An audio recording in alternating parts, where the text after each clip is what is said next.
ನನ್ನ ಹೆಸರು ಅಮ್ಜದ್ ಖಾನ್ ಅಂತ, ಕೋಲಾರ ಜಿಲ್ಲೆ ಶ್ರೀರಾಮಪುರ ಕ್ಷೇತ್ರ ಗೌನಿಪಲ್ಲಿ ಗ್ರಾಮ ಪಂಚಾಯಿತಿಯ ಗ್ರಾಮಸ್ಥನಾಗಿದ್ದೇನೆ.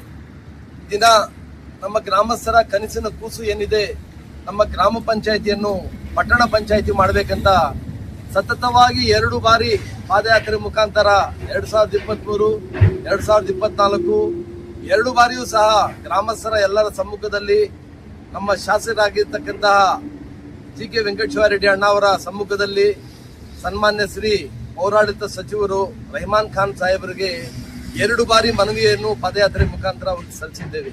ನಮ್ಮ ಗ್ರಾಮ ಪಂಚಾಯಿತಿ ಪಟ್ಟಣ ಪಂಚಾಯಿತಿಗೆ ಎಲ್ಲಾ ಅರ್ಹತೆಗಳನ್ನು ಸಹ ಹೊಂದಿದೆ. 18,000 ಮೇಲ್ಪಟ್ಟ ಜನಸಂಖ್ಯೆ ಇದೆ. 25 ಸದಸ್ಯರು ಗ್ರಾಮ ಪಂಚಾಯಿತಿಯಲ್ಲಿ ಸದಸ್ಯರಿದ್ದಾರೆ. ಈ ಎಲ್ಲ ಅರ್ಹತೆ ಇದ್ದುಕೊಂಡು ನಮ್ಮ ಗ್ರಾಮ ಪಂಚಾಯಿತಿ ಜನಸಂಖ್ಯೆ ಹೆಚ್ಚಿರುವ ಕಾರಣ ನಮ್ಮ ಗ್ರಾಮದಲ್ಲಿ ನಮ್ಮ ಗ್ರಾಮ ಪಂಚಾಯಿತಿಯಲ್ಲಿ ಮೂಲಭೂತ ಸೌಕರ್ಯಗಳಿಂದ ಬಹಳಷ್ಟು ವಂಚಿತರಾಗಿದ್ದೇವೆ. ನಾವು ಹಲವಾರು ವರ್ಷಗಳಿಂದ, ಸರಿಸುಮಾರು ಒಂದು 10 ವರ್ಷಗಳಿಂದ ಮೂಲಭೂತ ಸೌಕರ್ಯಗಳಿಂದ ಬಹಳ ಕುಂಠಿತವಾಗಿದೆ. ನಮ್ಮ ಗ್ರಾಮ ಪಂಚಾಯಿತಿ ವಂಚಿತರಾಗಿದ್ದೇವೆ. ಪ್ರತಿಯೊಬ್ಬರ ಹಕ್ಕು ಸಂವಿಧಾನ ಚೌಕಟ್ಟಿನಲ್ಲಿ ದೊರೆಯಬೇಕು. ಅವರ ಹಕ್ಕೊತ್ತಾಯಕ್ಕಾಗಿ ನಾವು ಮತ್ತೊಮ್ಮೆ ಏನು 3ನೇ ಪಾದಯಾತ್ರೆ ದಿನಾಂಕ 20/11/2025 ಗುರುವಾರ ಬೆಳಗ್ಗೆ 7 ಗಂಟೆಗೆ ಪ್ರಾರಂಭ ಆದ ಪಾದಯಾತ್ರೆ ಇಲ್ಲಿಯ ತನಕ 18 ದಿವಸದ ಪಾದಯಾತ್ರೆ ಆಗಿದೆ. ಇಲ್ಲಿ ಗಂಟ ಬಂದು ತಲುಪಿದ್ದೀವಿ. ಸರಿಸುಮಾರು ಇನ್ನ 30 ಕಿಲೋಮೀಟರ್ ಇದೆ. ನಮಗೆ ಬೆಳಗಾವಿ ಅಧಿವೇಶನ, ನಮಗೆ ಸುವರ್ಣ ವಿಧಾನಸೌಧ 25 ಕಿಲೋಮೀಟರ್ ಇದೆ.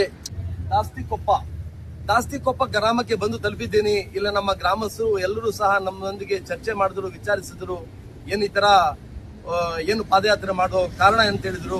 ನಮ್ಮ ಎಲ್ಲಾ ಗ್ರಾಮದ ಸಮಸ್ಯೆಗಳನ್ನು ಅವರಲ್ಲಿ ನಾನು ಹಂಚಿಕೊಂಡೆ. ಅವರು ಸಹ ನಮಗೆ ಬೆಂಬಲವನ್ನು ಸೂಚಿಸಿದ್ದಾರೆ. ಸಿದ್ದರಾಮಯ್ಯ ಸರ್ಕಾರ ಈ ಬಾರಿ ನಿಮ್ಮ ಬಗ್ಗೆ ಕರುಣೆ ತೋರಿಸುತ್ತೆ, ಒಂದು ಆತ್ಮವಿಶ್ವಾಸ ಇದೆ ಅಂತ ನಮಗೆ ಒಂದು ಧೈರ್ಯವನ್ನು ಹೇಳಿ ನಮ್ಮ ಪಾದಯಾತ್ರೆಗೆ ಅವರು ಸಹ ಸಹಕಾರ ಕೊಡ್ತಾ ಇದ್ದಾರೆ. ಈಗ ನಾನು ಸಂಜೆ ತನಕ ಅಲ್ಲಿ ತಲುಪುವ ಗುರಿಯನ್ನು ಹೊಂದಿದ್ದೇನೆ. ಕಳಕಳಿಯಾಗಿ ಸಿದ್ದರಾಮಯ್ಯ ಸಾಹೇಬರ ಸರ್ಕಾರಕ್ಕೆ ಮನವಿ ಮಾಡಿಕೊಳ್ಳಿದ್ದೇನೆಂದರೆ, ನಮ್ಮ ಗ್ರಾಮಸ್ಥರ ಎಲ್ಲರ ಪರವಾಗಿ ಈ ಬಾರಿ ಆದರೂ ನಮ್ಮ ಗ್ರಾಮ ಪಂಚಾಯಿತಿಯ ಗ್ರಾಮಸ್ಥರ ಮೇಲೆ ಕರುಣೆಯನ್ನು ತೋರಿಸಿ, ದಯೆಯನ್ನು ತೋರಿಸಿ ನಮ್ಮ ಪಂಚಾಯಿತಿಯನ್ನು ಪಟ್ಟಣ ಪಂಚಾಯಿತಿ ಮಾಡಿ ನಮಗೆ ಎಲ್ಲಾ ಮೂಲಭೂತ ಸೌಕರ್ಯಗಳು ಸಿಗುವ ಹಾಗೆ ತಾವು ಸಾಮಾಜಿಕ ನ್ಯಾಯವನ್ನು ಕೊಡಬೇಕೆಂತ ನಿಮ್ಮಲ್ಲಿ ನಮ್ಮ ಗ್ರಾಮಸ್ಥರ ಎಲ್ಲರ ಪರವಾಗಿ ಕಳಕಳಿಯಾಗಿ ನಾನು ಮನವಿ ಮಾಡಿಕೊಳ್ತಾ ಇದ್ದೀನಿ.